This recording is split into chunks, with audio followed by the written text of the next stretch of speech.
We know you like talking Star Wars. We like talking Star Wars. So that's exactly what we're going to do.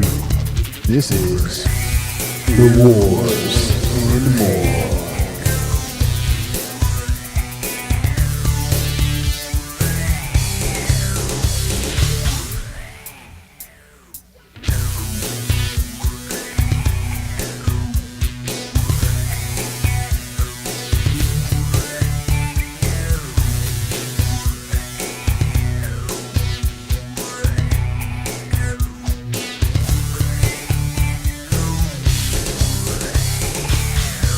All right, so we've been waiting and waiting and waiting, but we may actually have a date for a trailer release for episode 9. This is The Wars and More. I'm Joe, and of course with me is my good buddy Doug. Hey Doug, how you doing this week? Doing pretty good, Joe. How are you doing? I'm doing pretty good. I mean, so I'll walk that back a little bit, right? Yeah, you're blowing me away here. A trailer release date. Yeah, I think it's going to be what we've said all along. It's going to be at Celebration. I mean, we were hoping it was going to be before then, but I think it's going to be at Celebration. Oh, yeah? Yeah, so we got... Today they announced the panel for episode 9. J.J. Abrams is going to be there. Kathleen Kennedy and special guests. This sounds pretty promising. So that'll be taking place on Friday, April 12th. So the first real day of panels and all the goings on of Celebration, because Thursday is like go and get your merch day, right? And I think they have autographs on Thursday and things like that. So, which is I think a pretty good way to break that up. Oh yeah, because now that's gonna double the lines, but yeah. At the same time it'll loosen up the lines the other days, so you're not in huge long lines and missing panels. Right. Know? So I like that. But coming back around, yeah, I mean, we're only a month away, right? Yeah. So realistically, that tells us we're going to see a trailer there. That's where we're going to get our first look at episode 9. Yes. And because nothing between now and then makes any sense at all. Agreed. I think if they, it does. Yeah, you're right. It doesn't make sense. It there's no benefit to it now. So, yeah, I got a feeling that panel is going to be where we see it. Especially you have Kathy Kennedy and JJ. You know, they're going to want to be the ones to release it to the public. So I think they're going to do it in grand fashion. Yes, and I still for one think that we're going to get a title before then. Oh, really? Yes. Before Celebration even? Either before Celebration or something that they'll do on Thursday, you know, not a panel or anything like that, but some sort of reveal when you're walking around the floor. Whether it be, you know, when you first get your hands on some of the merchandise, you know. Okay. You may walk into the store and there's a T-shirt with a title on it. I see. Or, you know, like I said, you'll see it in the lead up to opening ceremonies and things like that as marketing material. Yeah, for me, I would think that they would have to announce that on a stage or something. You know, this is the grand finale here, right? I think they're going to want to try and do everything big. So, which makes sense. It could very well be at that panel. Right. You know, kind of the first salvo at the panel. Yeah. Exactly. You know? Yeah, never mind. I'm walking everything I just said back. Uh-oh. Because typically at these panels, the people that are in the room, right? Yep. Get something special. Oh, yeah. Way out. Oh, yeah. Like a poster? Yeah. So Yeah, I think you're right. So opening salvo for that panel is going to be the title, right? and then you'll get a trailer, and then everybody on their way out is going to get the key art for it Right. with the title and everything in all its glory. And then you'll probably be able to go out onto the floor and get episode 9 merchandise. Yep. I could see that happening just like that. Man, now I got to go sleep in line. Ha ha. Yep. Yeah, still probably won't. Yeah. Yeah, I got a feeling that's going to be the way it goes down, though. I mean, this could be like a J.J. Abrams almost pulling like a Steve Jobs, right? They come out big with the title. Here's the title, blah blah blah, and they do their panel. They talk about the production of the film and all this. You know, such a great time they had making it, and you know, it was a big love fest and all that. All right, thank you very much. Oh, wait, but there's one more thing. And then you get the trailer, right? Yeah. I can see something like that happening. Yeah. Yeah, I think it all makes sense that they're just going to use Celebration. Yeah. It's a way, it's definitely a way for them to kind of like, I don't know, keep it all under tight control, I guess. I don't know. You know, just basically let every little bit of info come out exactly the way they want it to come out, you know? Yeah, so then I wonder, so we'll get our teaser trailer here, right? Yep. Do you think they hold back then and don't give us a full on trailer until D23 in August? It's possible. It's possible. Of Disney keeping everything to their own stuff? Yeah, I mean,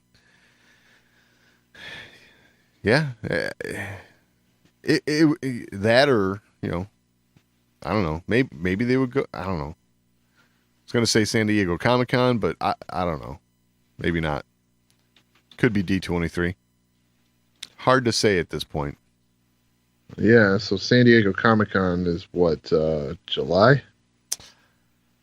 I believe. Yeah, I'm not sure when it usually is, to be honest. I just always hear about it coming up, but it is July. Okay. So again, same ballpark. Yeah. Time-wise. 3-4 months. Right. Which, you know, in the grand scheme of things, it kind of makes sense. You know, you get the trailer a few months later, or you get the teaser, then a few months later you get the full trailer. Yeah, probably see like a sizzle reel in between there. Yeah, I could see that happening. Yep. Yeah, I wouldn't be surprised if you got honestly, I wouldn't be surprised if you got a teaser and a sizzle reel at Celebration to kick off like their UNICEF thing or whatever. Right. Could be. Because they've usually that's been the thing lately, right? They did it for 7 and 8, right? I believe sizzle reel so, for yep. UNICEF. Yep. Yeah, wouldn't be surprised to see that. Yeah. Can't wait though. Oh yeah. As if I need more reasons to be excited for Celebration, right? Yeah, exactly. I mean, we knew this was coming, but once they make it official. Oh yeah. Oh. Right. So yeah. Celebration of the year, new episodes coming out, right? It's like, yeah, you know there's going to be a panel for that episode 9, but here we have the official announcement that just makes it all real. You know, it's on. Well, I think it's definitely on. I mean, I don't think they want to see a lightsaber wielding riot in Chicago. Right. All right. So yeah, I dig it. And so yeah, we'll definitely talk some more episode 9 here later on this episode. Some of that might warrant some spoiler stuff, right? I mean, they're light. Yeah. Yeah, so pretty cool. So I was thinking we could do something fun here. Okay. So we haven't talked about this much yet. We've brought it up because there's been merchandise coming and things like that, but we haven't really talked about the Phantom Menace. You know, this year, come May, Yeah. this is the 20th anniversary. Yeah, totally. So I think we need to start talking about it. Okay. So, Phantom Menace, 1999. Uh-huh. Where were you? I was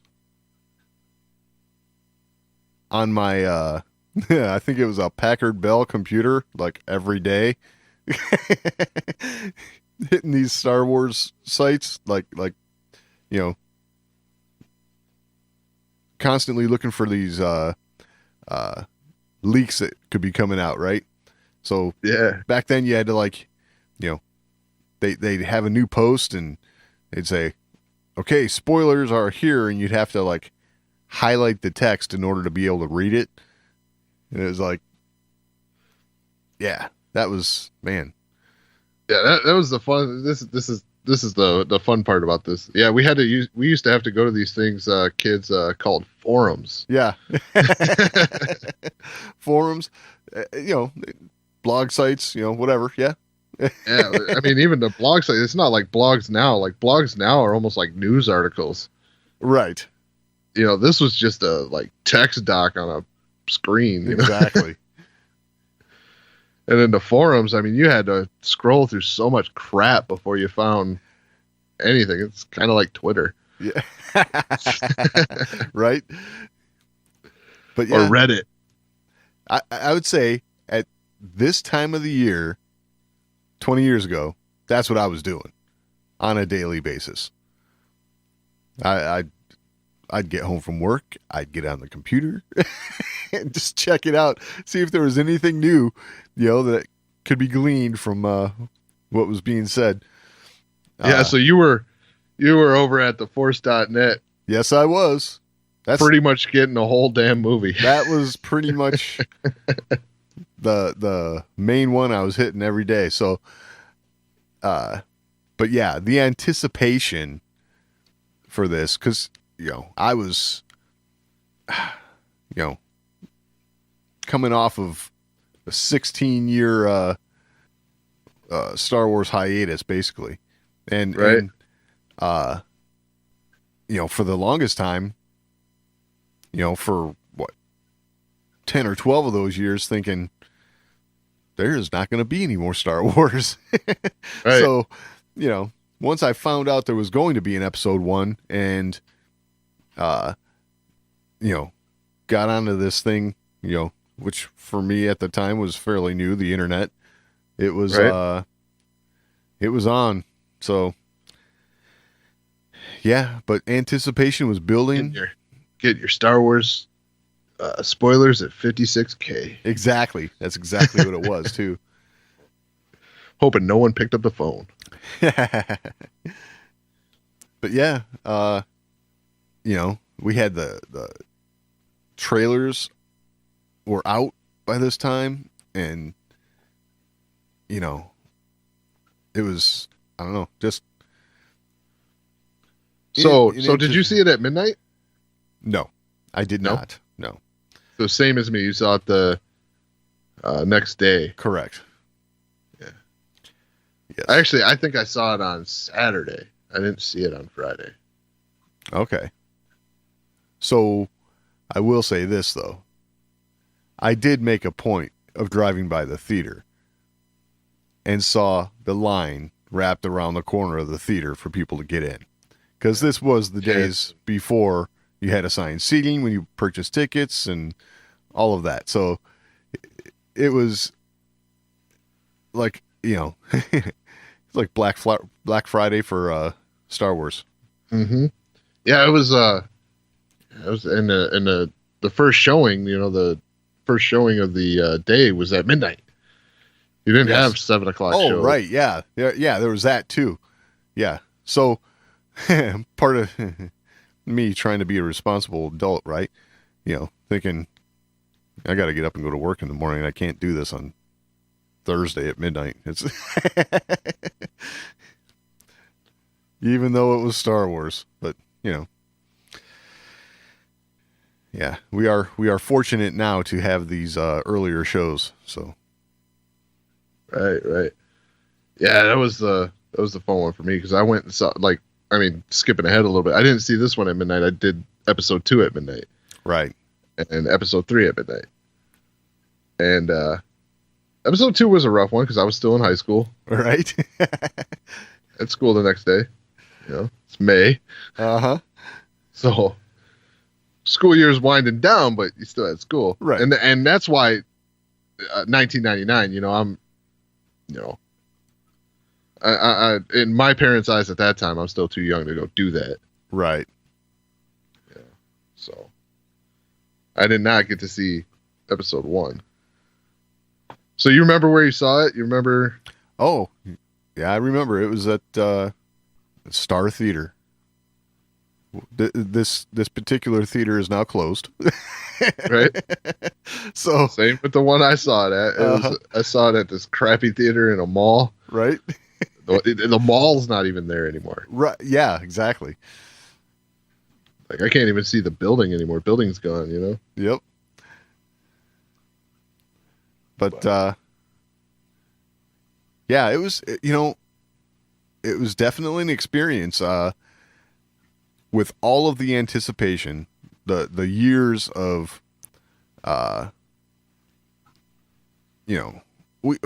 we had the special editions come out, right? They hit the theaters, so obviously went to go see those. And then it wasn't too long after that you were hearing about episode 1. So there was all the build up, and I gotta say, you saw episode 1. It was a different kind of Star Wars, okay? But I remember leaving the theater thinking, wow, I can't wait for episode 2. That was my thought. I wanted to, okay, what's next? Give me more, right?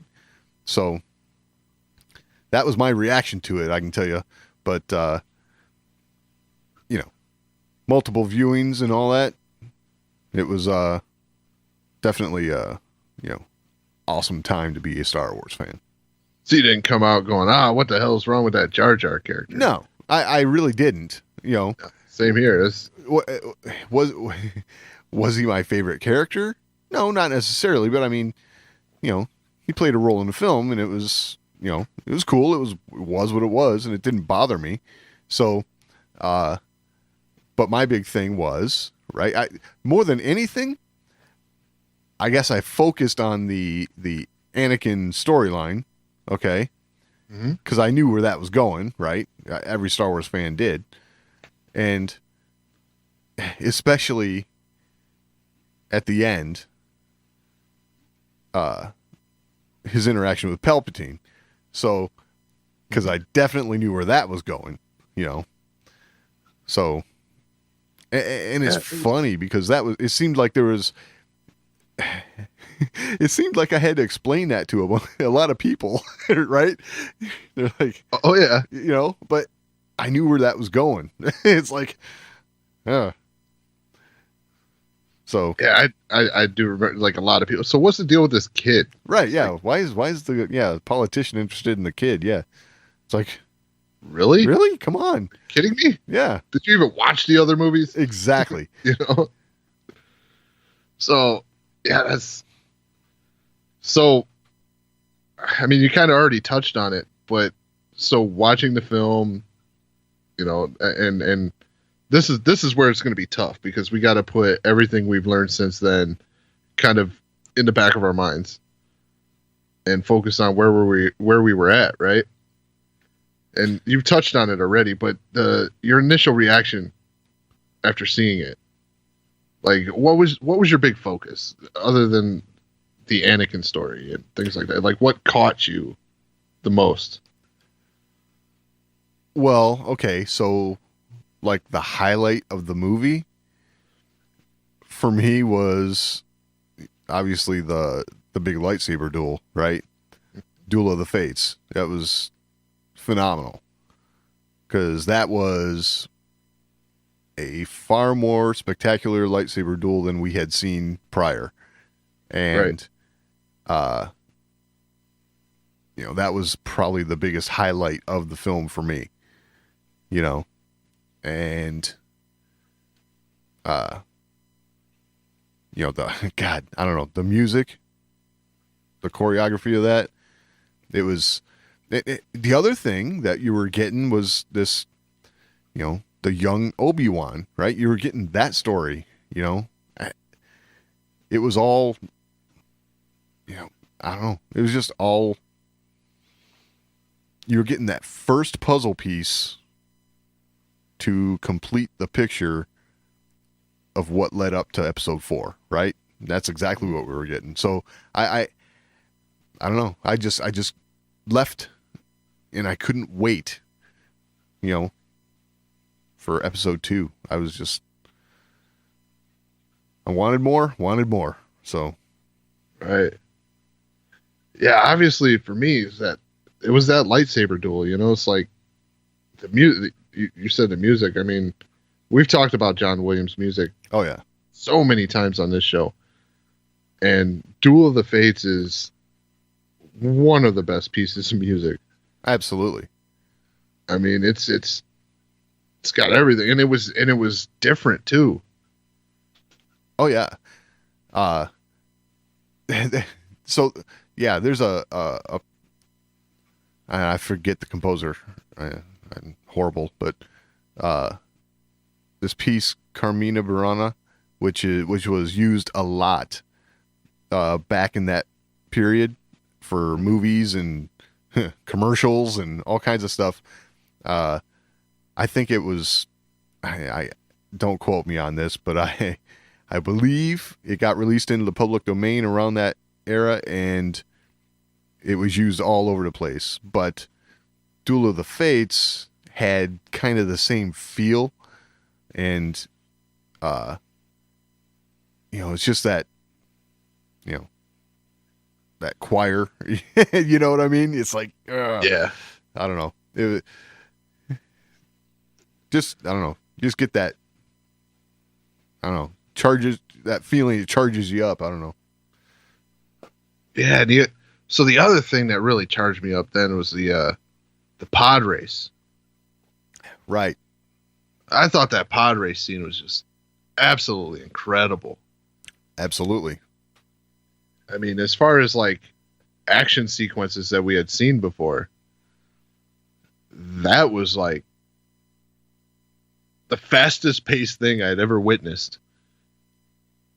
There's no doubt that, yeah, as far as fast paced and all of that, yes, it was, so watching it as an adult, there was a time or two, and I was like, I was thinking, oh, that looked fake. Well, not even that looked fake, but it was, Anakin's reactions to this or that, might have seemed a little hokey here and there, but it was okay. It fit with the movie, right? Mm-hmm. So, but I can totally get it, and I see how someone younger watching that would, be like enthralled, right? So, right. So yeah, for me, I mean, I was a young teen. I was 14 years old, right? And yeah, it was one. I mean, I'm just like riddled with excitement because I'd never seen a Star Wars film in theaters. Yeah, I didn't get to see the special editions in theaters when they went and all that. So this was my first Star Wars cinematic experience. And I mean, it had me from the crawl, man. Like, oh yeah. I got to see my first, like, I got to hear the crawl for the first time on a movie theater sound system. Right. And there's some power in that, Absolutely. And it's still to this day, you sit down, you get that crawl, you get butterflies, you get excited, and you're ready. Yeah. I mean, it was for me, it was just like just this absolute fantastic experience, and I love the film from the first viewing. And I guess a lot of that's because that's my generation, right? This is my generation's films, right? Absolutely. It's exactly what it is. Like I said, I loved it start to finish. Just was a absolute blast, and I still look back on episode 1 with a lot of reverence. Yeah, totally. Not because it's my favorite Star Wars film, because it's I don't want to say far from it, but it's far from it, you know? Right. The OT and is still my favorites. Yeah. But this one gets elevated to a different level just because it was that first one I saw on the big screen. And the first one I got to witness new with everybody else. Yeah, and that's big, you know, because that's a part of the whole experience, right? When the big Star Wars logo pops up on the screen and you get that blast of horns and people go, yeah, it's like, yep. That's a whole different thing right there, you know? Yeah. And like I said, it's, you know, it's something that I look at the young kids in the audience these days when I go see these films, and I think about, you know, how I felt and how special this must be for them, because they're finally getting to share new Star Wars with the people who that introduced them to Star Wars. Yeah, exactly. You know, so now everybody's on the same play field. Yep. So our discussions, we're all talking about the same thing, because we're all on the same page here. Because, you know, for me, watching the original trilogy, yeah, other people got to see them for, you know, however many years before. Right. And I'm like, you know, at that time, what, probably 7 years in? Yeah. From the first time I saw Star Wars. Right. So I never had a fresh take, and I never got to be in that first conversation. Gotcha. Makes sense. So yeah. Well, every theory that I got about the original trilogy just got blown up by everybody. Like, no, come on, right. This and this. Like, come on, dude. Yeah. Now, I will say, for, you know, now I know we're talking about episode 1. Now I'll bring it back to this, but you know, for the original trilogy, when you were 3 years between films, you know, that's in elementary school, that's what you did. You talked about Star Wars out on the playground with your friends, and what, you know, was gonna happen in the next one, you know, or what could happen. You know, it's all the theories and everything. And, you know, that's what it was all about. And what was awesome about when we had episode 1 is all that started back up again, you know, and I'm sure it did for all the younger people, and for, I gotta say, for me as an adult, at that time, sometimes it was a little more difficult to find people to have these discussions with, because, you know, some people, you know, Star Wars is a kid's thing, but, you know, it's okay. I'd have these discussions with kids. Right. And I guess that's what you're getting at too, right? Is that, yeah, you know, the kids who love it could talk with the adults who love it, right? Mm-hmm. That was kind of a cool thing. And finally, we could talk to the adults who love it without them going, pfft. Right. Exactly. Because, yeah, you're, like you said, everyone's on a level playing field. Everyone can have their own ideas and speculations, and, you know. And finally, I could watch one, right, without having some adult spoil the next one for me. Right. Yeah.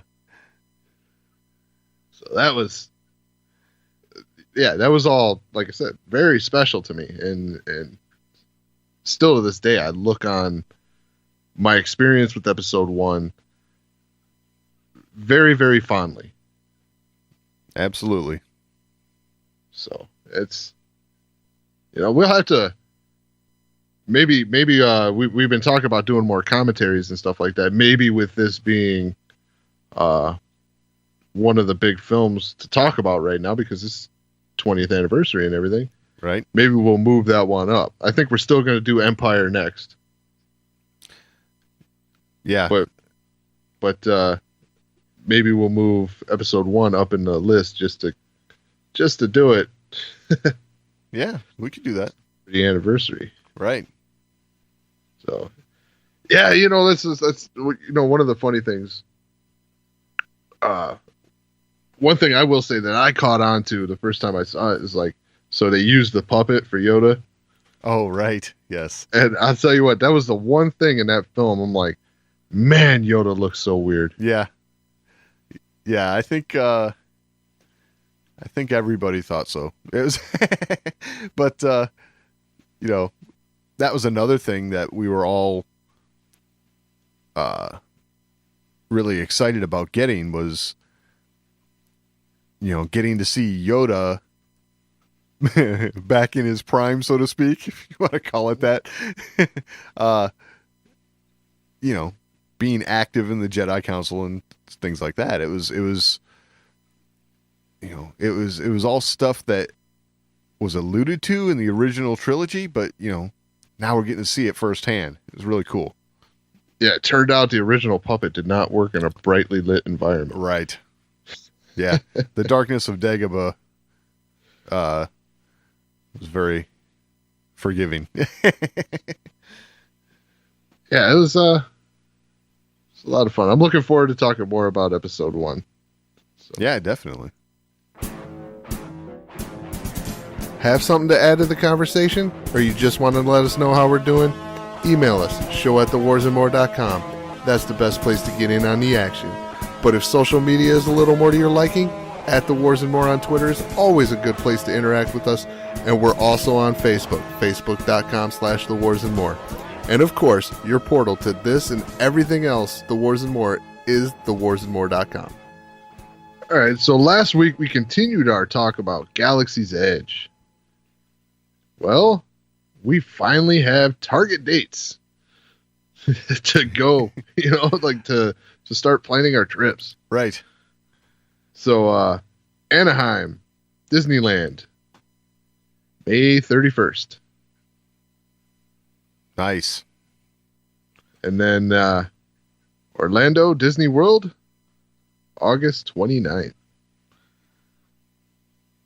So both post Celebration, but they're going to have a panel at Celebration. And I'm sure this year, if you actually go to the panel, they will actually show you something. Right. I went to the Galaxy's Edge panel at the last Celebration. Yeah. Yeah. It shows crap. Yeah, it's funny because we've been getting a trickle of information here and there along the way, and I actually caught a little bit of drone footage that they've released, and man, this place is going to be awesome looking. To just be there and soak in the experience is going to be awesome. Yeah, it's funny because the coolest thing about the panel when I went at the last Celebration was it was in Orlando. So by night, I'm going to downtown Disney. Right. Well, Disney Springs now. And we're driving by there. And I see this just big leveled lot. Right. Just vacant. I'm like, I saw a panel with some artwork that showed some stuff that's going to be here. So I'm just looking at it, trying to imagine what that's going to look like. Yeah. So that was neat. It was neater than going to the panel. But this panel this year is definitely going to be huge. Yeah, I think you're going to get a lot of details about what we're going to be able to experience, and man, I can't wait for when I can get to it, because that's going to be a vacation to remember for me. Right. Yeah, the coolest thing about that panel is David Collins saying, "Yeah, they took me in there and they showed me some stuff, and I can't tell you anything about it. Yeah, yeah. But I can tell you this much: they have lightsabers." Gee, He said thanks. they've done phenomenal work with, like, so when you're out in the streets there, and a lightsaber fight breaks out, it's going to look like a lightsaber fight. Nice. And then the way David Collins was putting it, he's like, they got like real lightsabers. So That's awesome. So I'm still holding David Collins to that. Yeah. I want to see a lightsaber fight. Yeah, no kidding, right? Yeah. If I go there and I don't see a lightsaber fight, I'd be pissed. Yeah. Watch out for the dismembered arms and things like that littering the ground, right? That's horrible. He didn't say nothing about them cutting limbs off. Right. It might be pretty graphic to just be doing in the streets. Yeah. But hey, man, that's Star Wars, right? Star Wars, man, you're talking immersive. Yeah, exactly. I want to see blaster bolts flying around. Right. Okay, maybe I'm getting a little carried away. I think you're getting a little carried away, Joe. Yeah. But no, in all seriousness, seeing hard dates is very exciting. And it's got me starting to scroll, looking when I can schedule my trip. Absolutely. I'm definitely looking at probably the beginning of next year. Yeah, I'm thinking it's going to be next year for me too. And when it's still cold. Yes. Here. Yes. Because it really doesn't make sense for me to leave, hot and muggy Michigan and go to hot and muggy Florida. Right. Yeah. You want the change of pace, that's for sure. Yeah, I'd rather leave like 20-degree Michigan and go to 70-degree Florida. Yeah. My favorite part about that is when you go down there for that, none of the locals are in the pool. Because right. at 70 degrees, they're freezing. Yeah, exactly. Yeah, that's funny. It's like, I got on the plane in a parka. Right. I'm in the pool, dude. Yep. So that always, like, I know this is an aside, but that always blew my mind. Going down there and it's like 65, 70 degrees outside, and the locals are wearing coats. Yeah. You're wearing shorts. Shorts. Yep. Shorts and a t-shirt. Yep. This is beautiful. This is great. Yep. It's like, man, we barbecue if it gets above 30. Right. So that's how we got to roll up here, because it could be June and it'd be 30. Yeah, it could happen. It's happened. Yes. Maybe not 30, but 40 for sure. Right. All right. So Disney Plus. I said that weird. That's okay. I think we all knew what you meant. Yeah, Disney Plus. Yeah, I was trying to read, and yeah. So this is interesting. So it sounds like all the Vault movies are going to be available on the streaming service there. Yeah. So I guess that means we're going to get all of the classics, right? Mm-hmm. All of the princess movies. Yep. And I guess we're to assume with all of the franchises under the Disney umbrella now that at least eventually we'll get once all the distribution deals have lapsed and things like that, we will get Marvel and Star Wars, all the classics. And yeah, so I guess there's some speculation we might get some extra Star Wars. Oh, really? Well, the speculation is, or at least the hopes of some fans are that maybe we'll get to see the Ewoks cartoon, the droids cartoon, and Nice. Please tell me we're going to get the holiday special. oh, who knows? I got a feeling that's a negative, but Negative. here's the hoping, right? Oh man, I'd like to actually see it, not on YouTube. Yeah, exactly. That's one thing I never got to see, not with crappy YouTube quality. Right. So either that or release a good copy for YouTube. Yeah, exactly. Because that can be done too. Well, if somebody's got a good copy. But I guess that's kind of. Is there a good copy? yeah, nice. I'm saying good quality. Like, yes, I know what you mean. yeah. But the other hope is that maybe this will be the avenue for us to get Star Wars detours. Ooh, Yeah. I'd like to see that. Yeah, so would I. Little glimpses that we've seen online have just been hilarious. So, You know what I'd like to see on there? what's that? I'd like to see the Gendy series. Oh, yeah.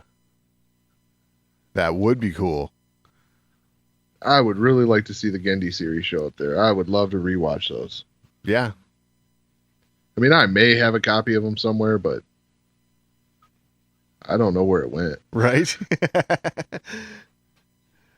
Yeah, that would be cool. The Clone Wars. Or Clone Wars. Yeah.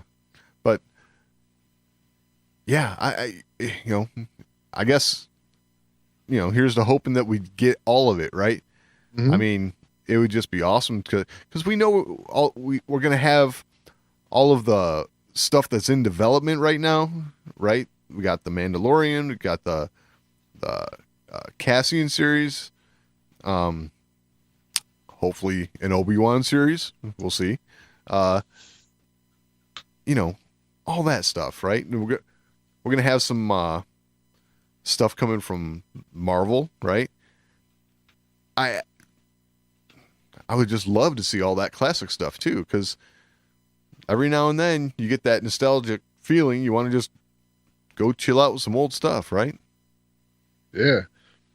Yeah, so they're really missing the like fantastic marketing here. Like they need to be marketing Caravan of Courage. That's what I'm talking about. Exactly.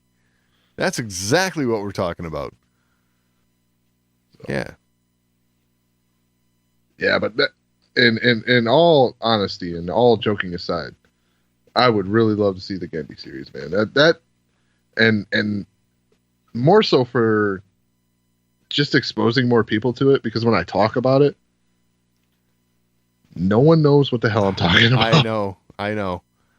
That's that right there. And if you're not familiar with what Joe means by the Gendy series, it's the Clone Wars shorts that were produced by Gendy Tartakovsky, who was behind shows like Powerpuff Girls, Dexter's Laboratory.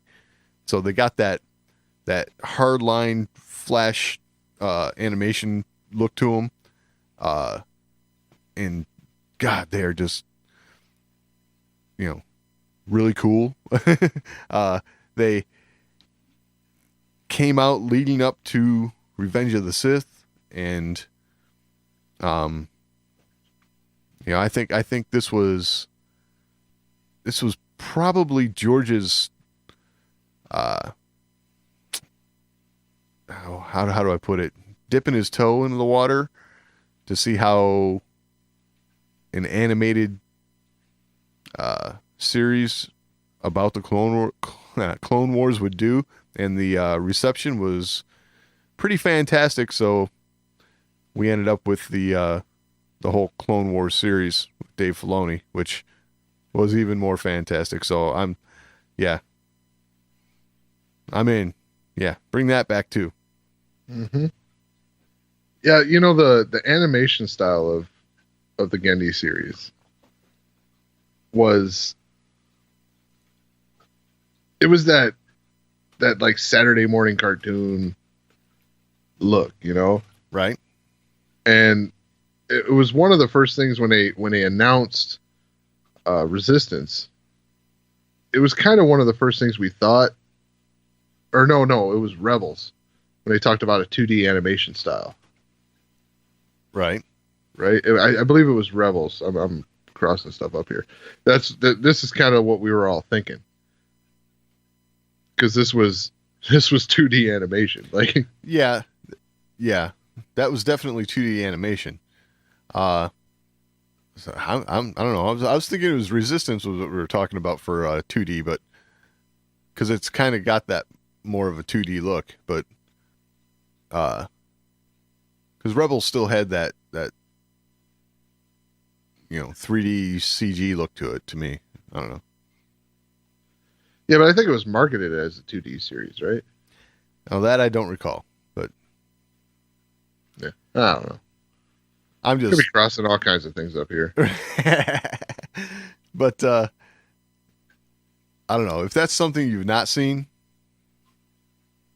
Definitely avail yourself to it because and hopefully we'll all have the chance to once we sign up for Disney Plus.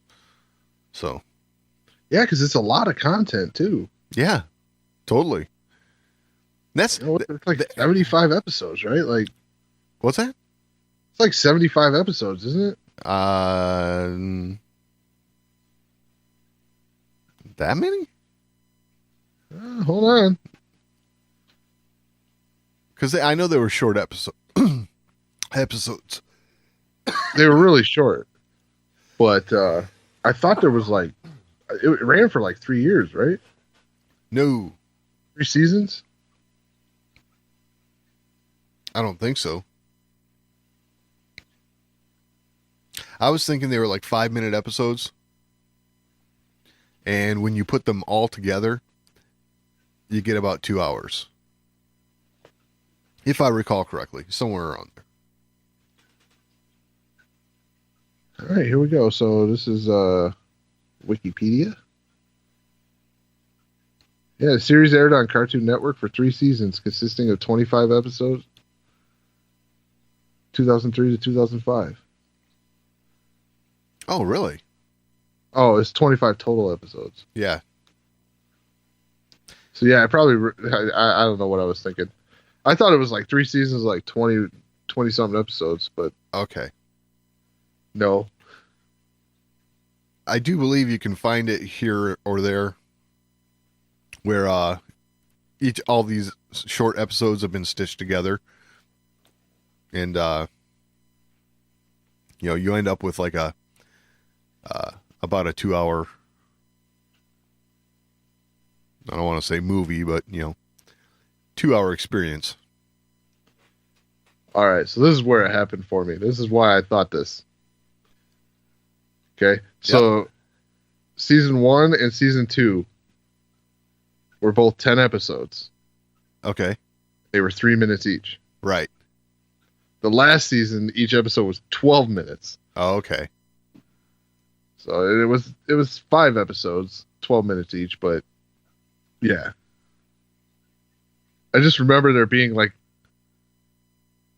kind of a lot of material in like short bursts. That's why I thought it was so many episodes. Right. But yeah, I just mixed it up with those like 12-minute episodes. Gotcha. But yeah,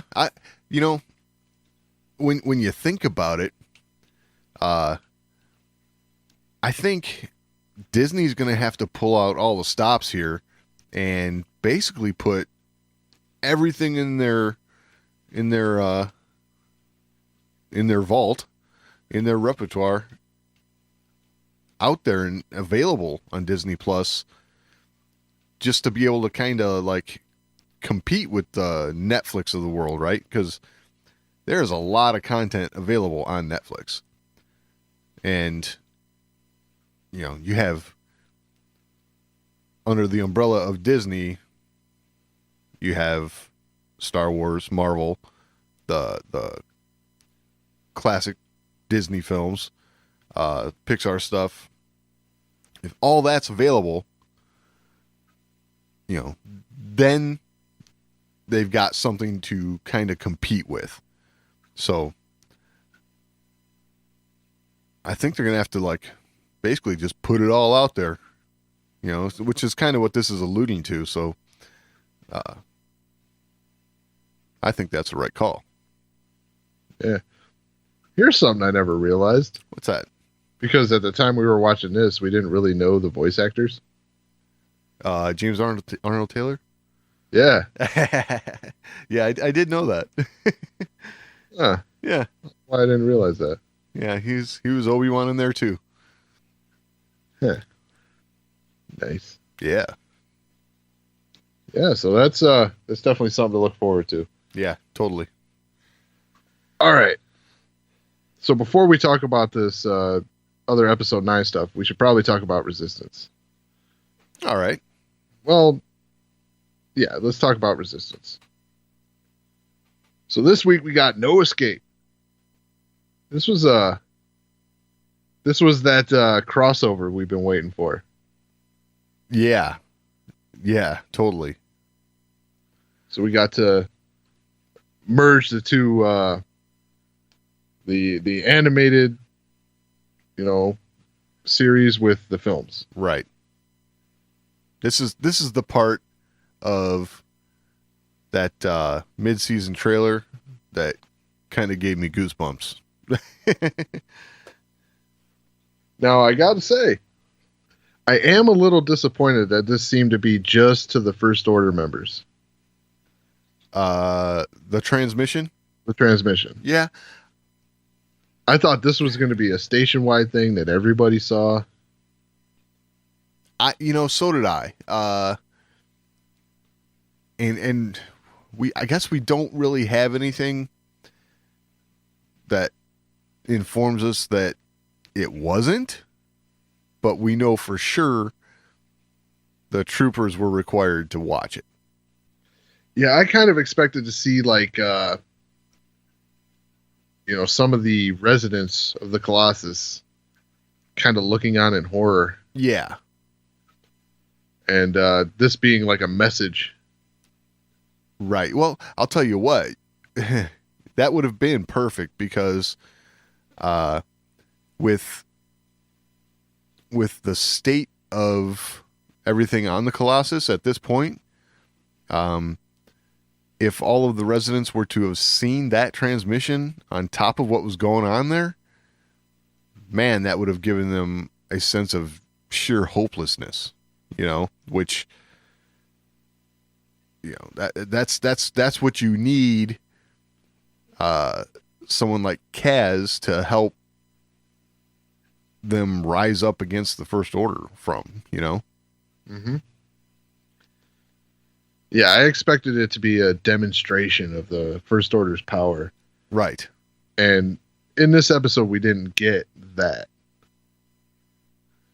No, I think what they did do, though, was, they made this a much more personal thing for Kaz, because obviously It's his home system that got destroyed. Yes. And that is important. Like, yeah, it is. I totally. mean, we definitely wanted to make sure Kaz saw this, right? Like, right. Like that's one thing we were. It's weird to say hoping to see, but yeah, this is his Princess Leia Alderaan moment. Mm-hmm. I mean, essentially, it's. And I guess when your home world is gone, you know, it'll either destroy you or uh, give you more resolve than ever to fight back. Yeah, for sure. For sure. Um, yeah, it's looking like Tam though, like you really hit the nail on the head there. That she's kind of going to be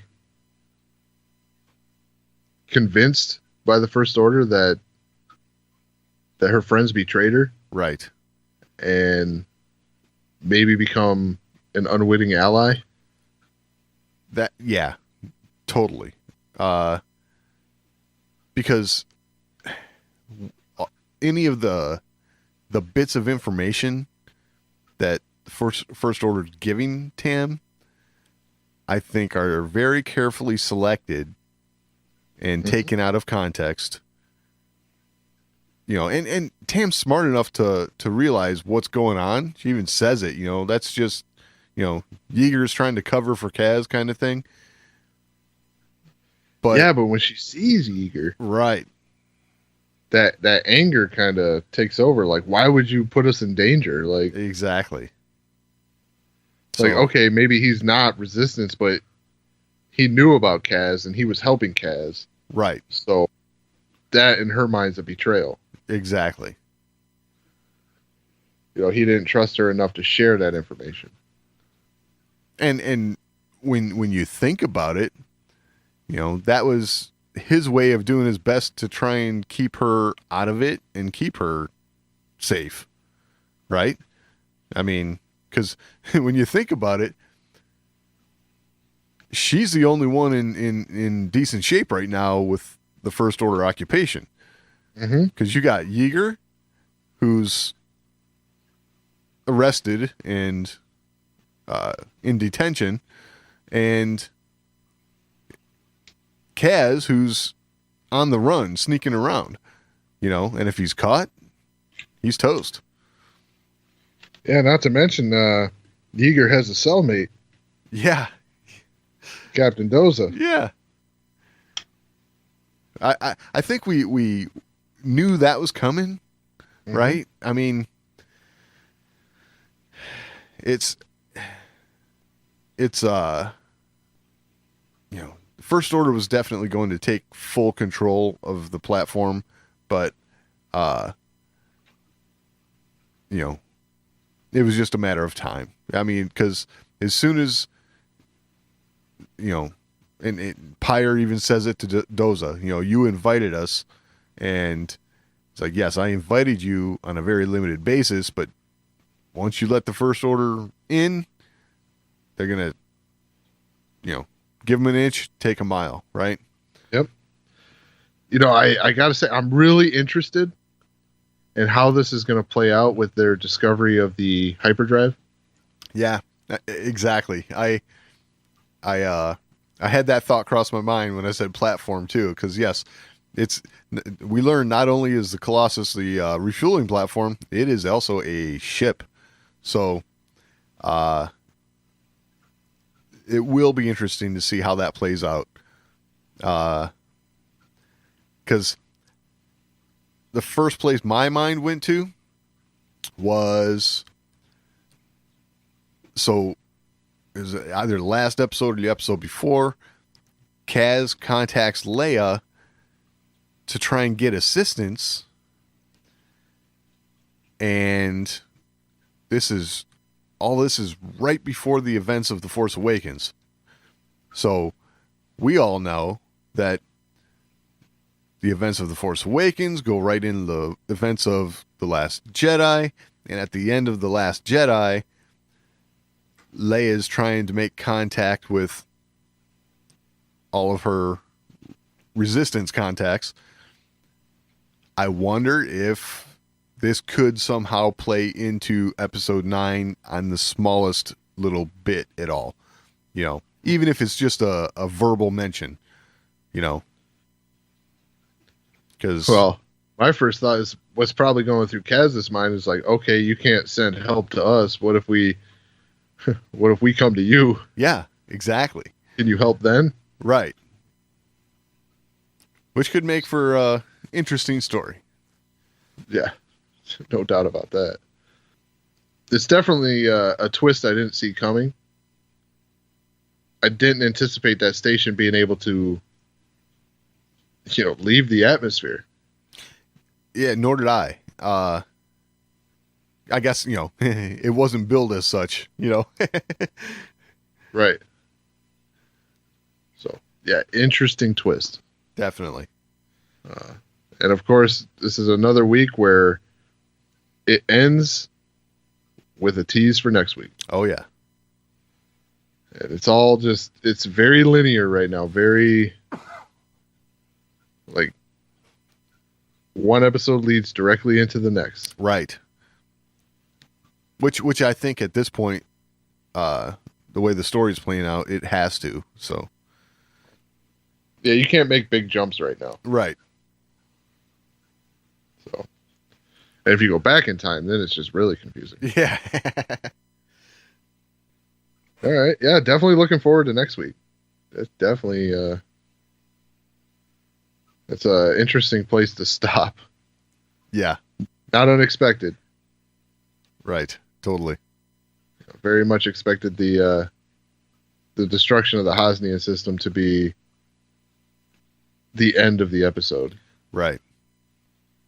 Interested to see how this affects Kaz and his demeanor going forward. Yeah. And I got a feeling it's going to give him a lot of resolve. He's already in a hard spot, so. Yeah, because even though he's been put into a more serious spot with his demeanor. Yep. This is just going to amplify that. Yeah, totally. Yeah. Definitely ready for next week. All right. So I'll just go ahead and say it.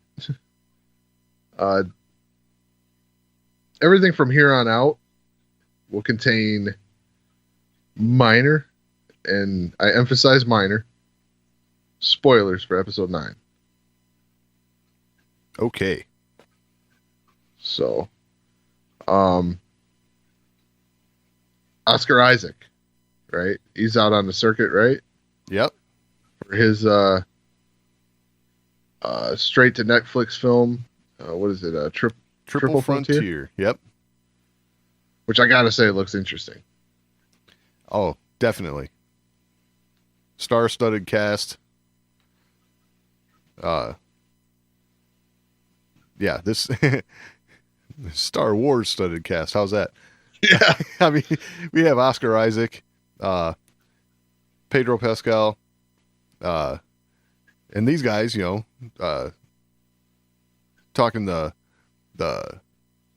genre we're all interested in. They're in this movie with Batman. Yeah. By Batman, I mean Ben Affleck. So,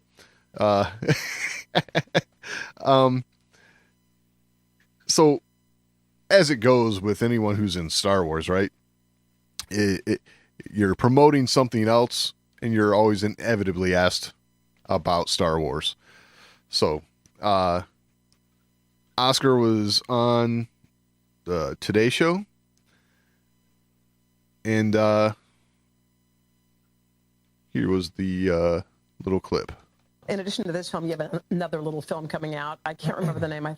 Star Wars. That's right. That's one. That's the one. I know those things are kept under lock and key. Is there anything that you are putting out there that fans have to look forward to with this new one? Well, I think just it is the end of the entire Skywalker saga. Wow. 9 stories, and this is the culmination of the thing. And I think what JJ's done, and really the whole Lucas team, is going to be incredibly fulfilling and also special for us because you'll get to learn a lot more new things about these characters.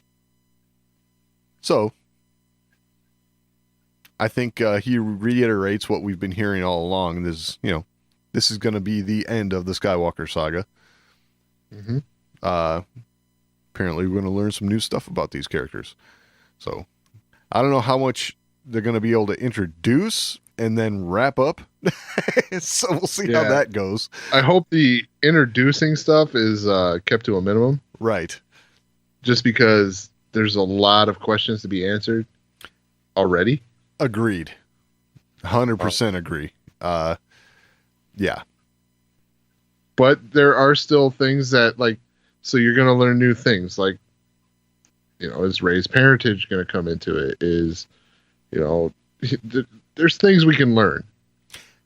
But yeah, I just hope this isn't we're going to learn this, and we're going to resolve those things you just learned.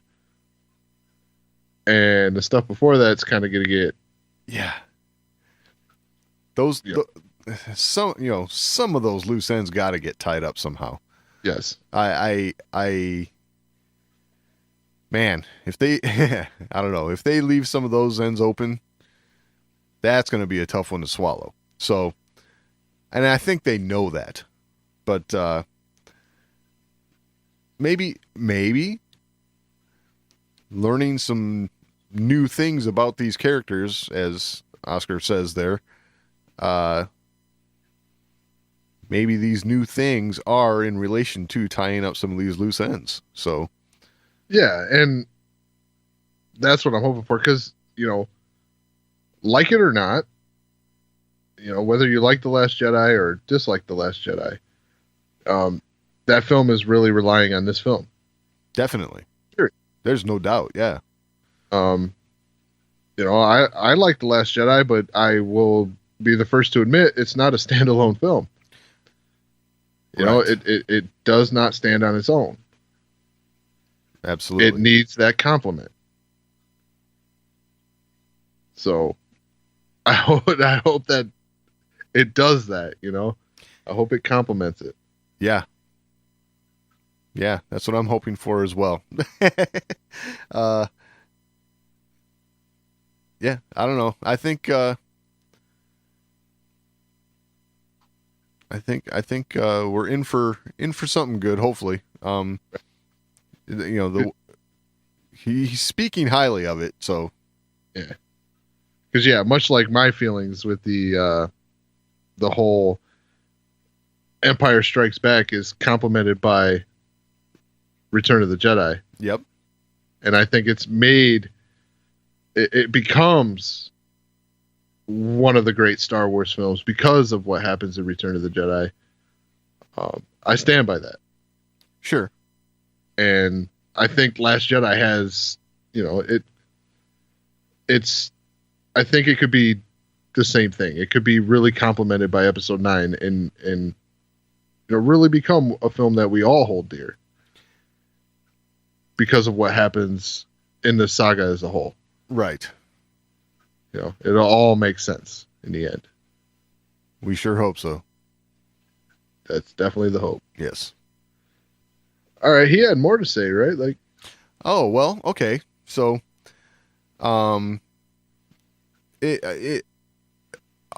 this promotional thing going on is they're doing all kinds of interviews for Triple Frontier. They're doing, all kinds of YouTube spots and stuff. So Wired does this thing where they bring in actors and folks to reveal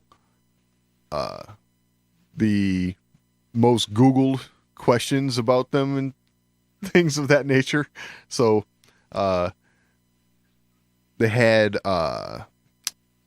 Oscar Isaac and Pedro Pascal on this YouTube video from Wired talking about these Google questions. And there was one pertaining to Star Wars for Pedro, which I just found kind of funny.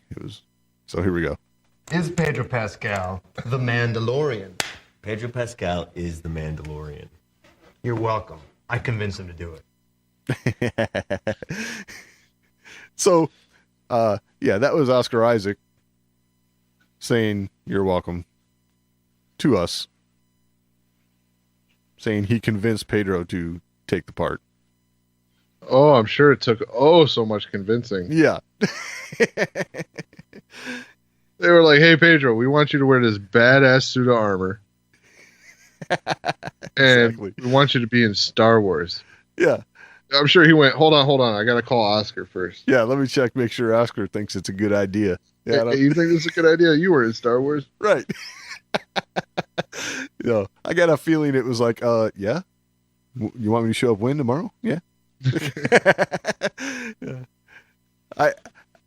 I just thought it was hilarious, because Yeah, it probably went like, hey, Oscar, I got offered this. He's like, oh, you should totally do it. Oh, I'm glad you feel that way because I took the job. right. Exactly. So I don't know if you get a chance, check out that video. It's up on YouTube. It's from Wired. It's interesting because there's a lot of other questions and stuff, and those two just had a good time doing it, and you could tell they're buddies, and it was just cool to see. So Right on. Okay. So there is some episode 9 footage out there. out where? Out in the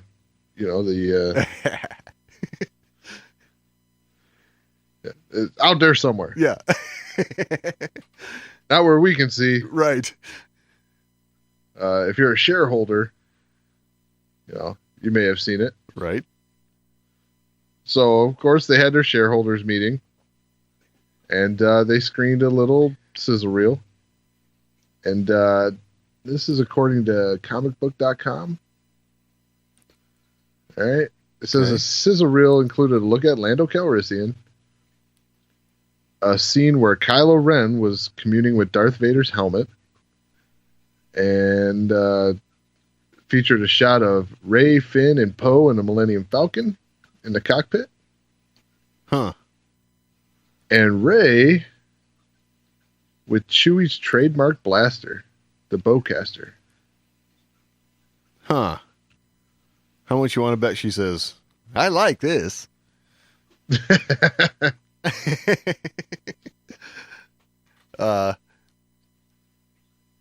I'm not gonna lie. All right, it's like the bowcaster thing. Yeah. I mean, I don't want to say it bothers me, but it bothers me a little bit. The Han and Chewie thing. Yeah, because I Yeah. mean, okay, Han was with Chewie for how long I know. and never used it. Right. And it was like this whole big thing. Like he's like, "Hey, I really like this thing," Yeah. and it was just a cool moment with old characters and like something you've never seen. And I just feel like it gets diminished a little bit if you just give one of the new characters the bowcaster. Right.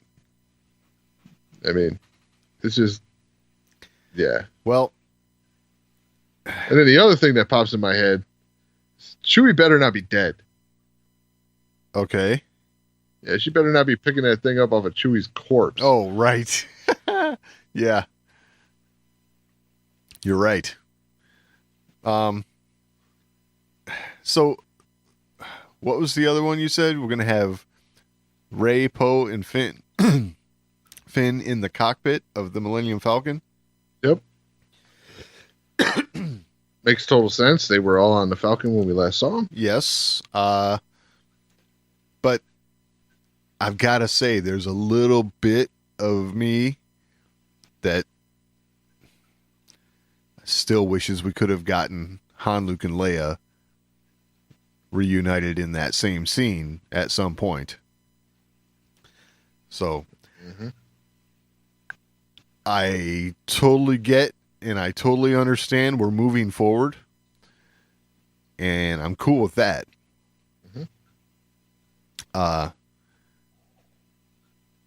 There is that nostalgic part of me that wishes we could have got that, though,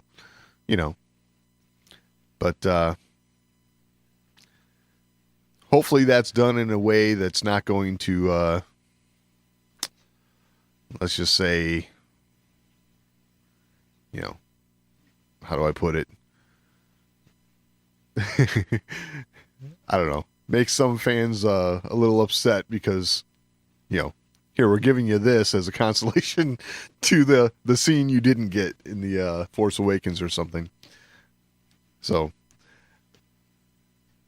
Oh yeah, I mean, if they make that look like a scene straight out of episode 4, Yeah, that could be tough.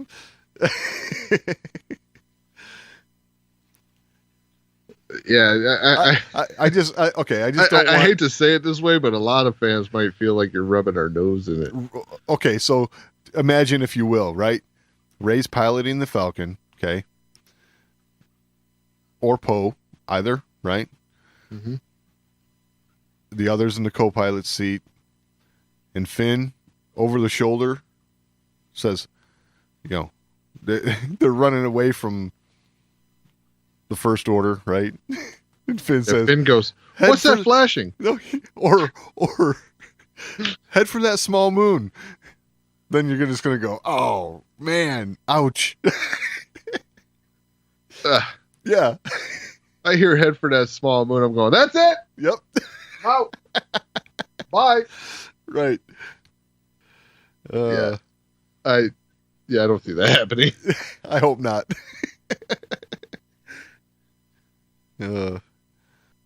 Or it could be like a direct lift. Maybe they're chasing a TIE fighter and he's heading for that small moon. It's like, oh wait, no, that's the Death Star 3. Okay, no. But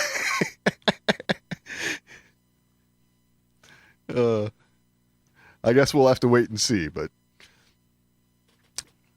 so okay, here's the next thing. I had a thought. Yeah, I wouldn't mind seeing something like this, right? You got Rey, Finn, and Poe. They're all in the cockpit, right? And then you get Chewie in the background, and Chewie has this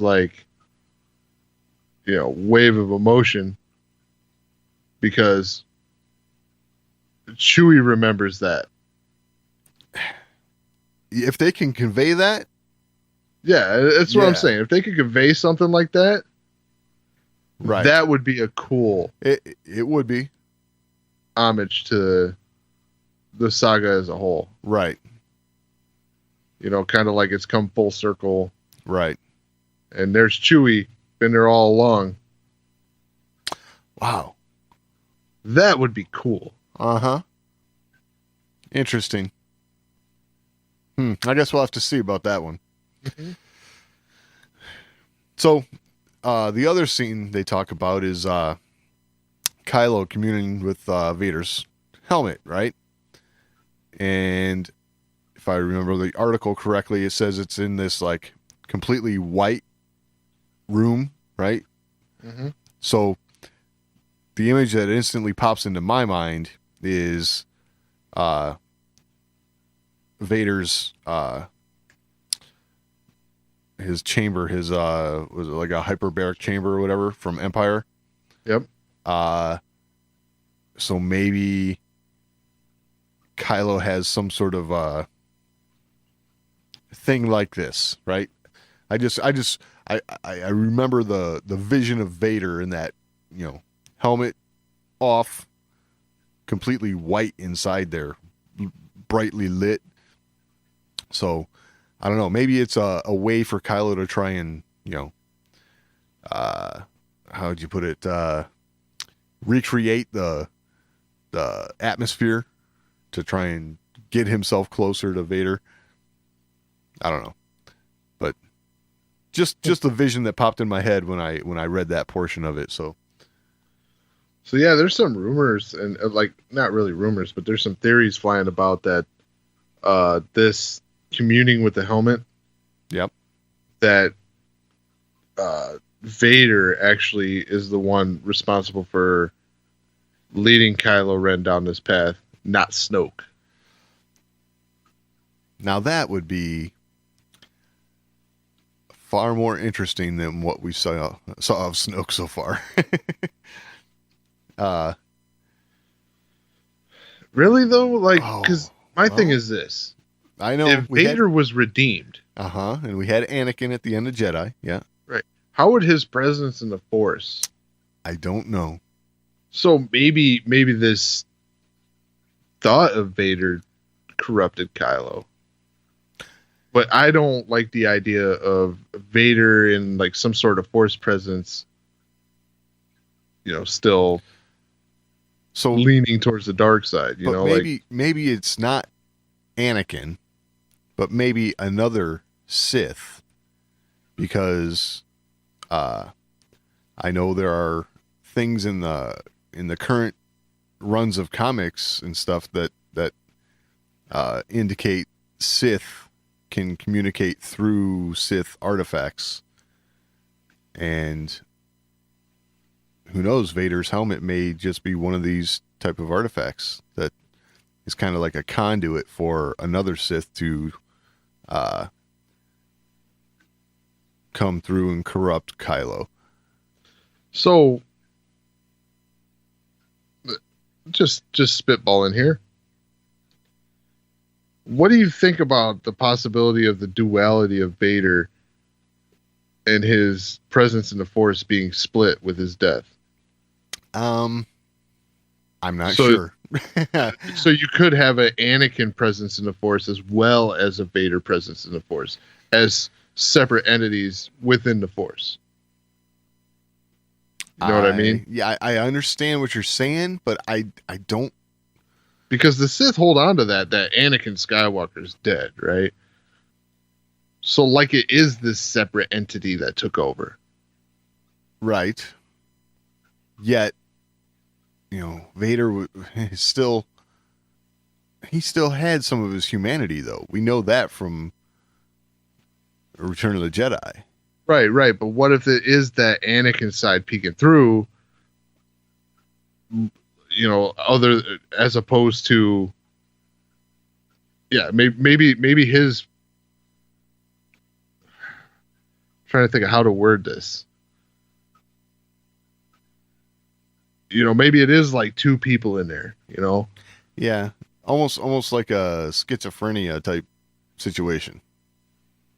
Yeah, similar. I mean, but less so that, and actually being two separate presence. I don't know how Anakin could what would you call it?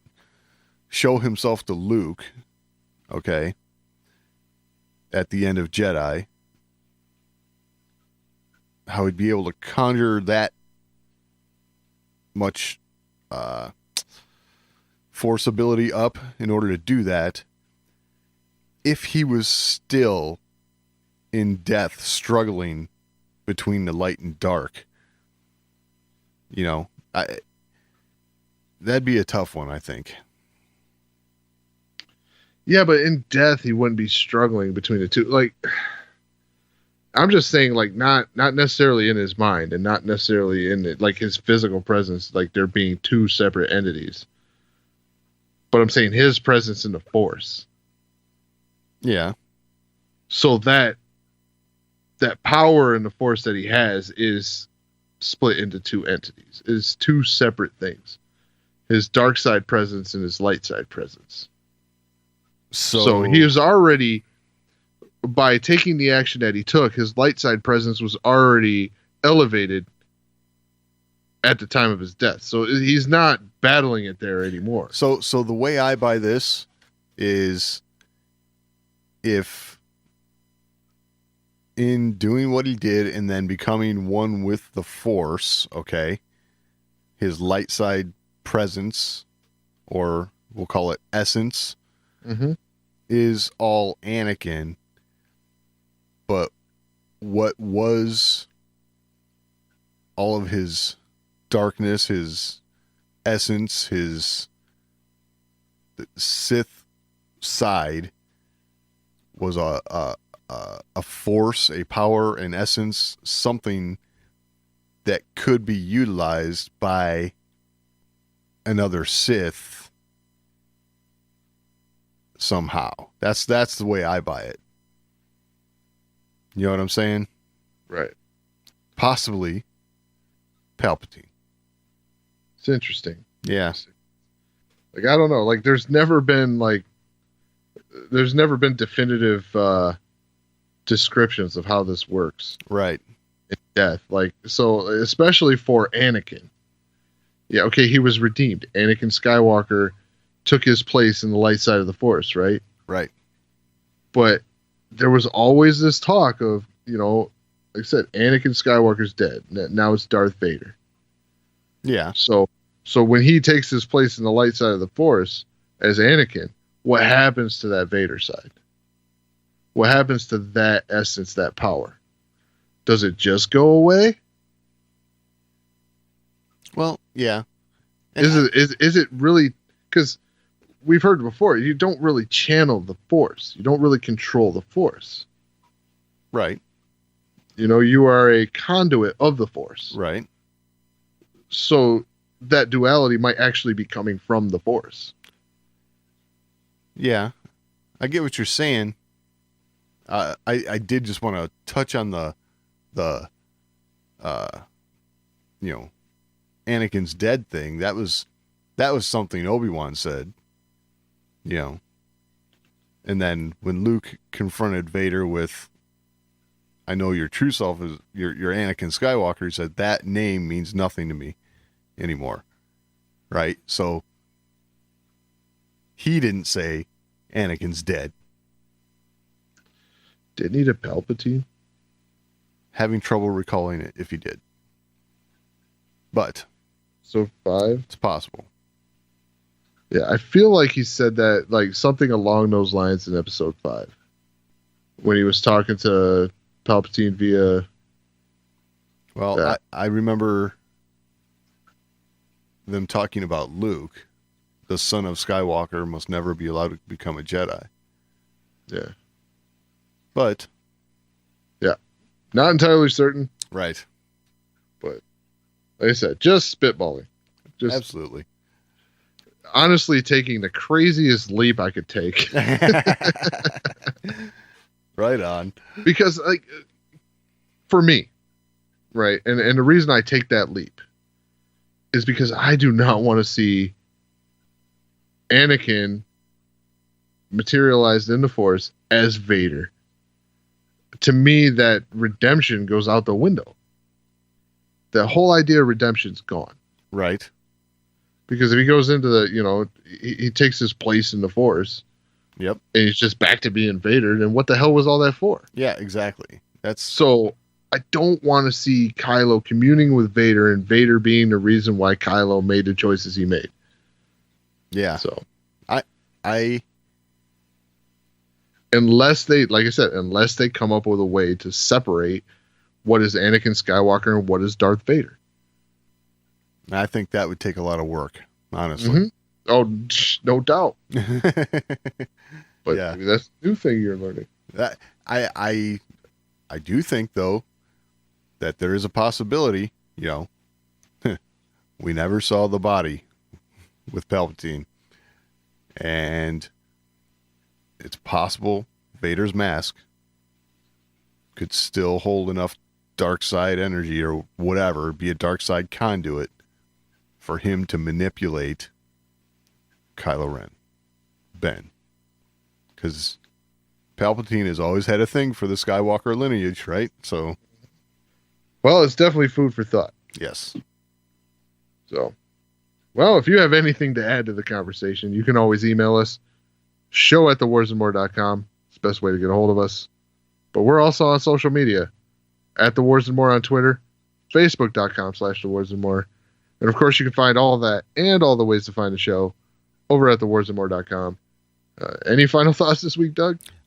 No, I think we about covered it. Alrighty. We will talk next week.